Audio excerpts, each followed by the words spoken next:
We're going to have more insight now on the developing story out of Toyota. Rebecca Lindland is Director of Auto Research at IHS Global Insight. She's joining us live via phone. I want to ask you, Rebecca, this latest headline that Department of Transportation is now looking into the Prius. Add in this official investigation into yet another auto here. What does it mean for Toyota? Well, Margaret, I have to say my heart just sunk when I saw this, and I don't even own the stock. You know, it's really their marquee vehicle, and it's very important when we look at just expanding the appeal of hybrid vehicles in general, so that it sort of not only has a negative impact on Toyota, but it also has a negative impact on hybrid appeal in general. Is this a production issue or is this a design issue? Well, you know, I think it's a design issue, and consumers need to understand that that hybrid brakes just feel a little bit different because they're doing different things than just stopping the car.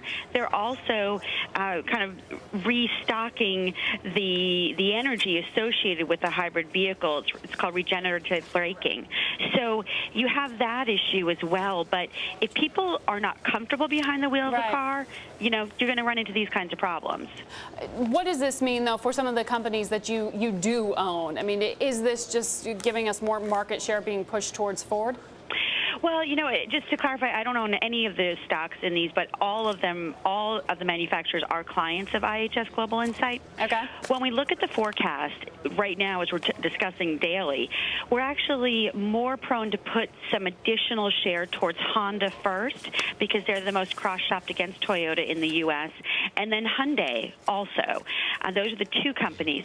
Now, that being said, Ford and GM are in terrific positions to gain some market share from this as well. So there's a lot of opportunity out there.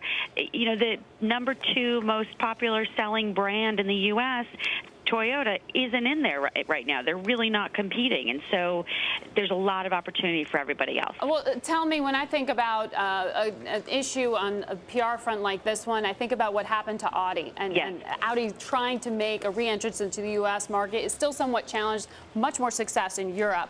How do you overcome something like this? Well, I think that one of the biggest differences is that initially, at least, Toyota handled the problem a little bit differently, where Audi tended more towards criticizing the driver or the consumer, whereas this is a little bit different. The problem is with Toyota is that not only are they significantly larger than Audi was in 1986, but it's one problem after another.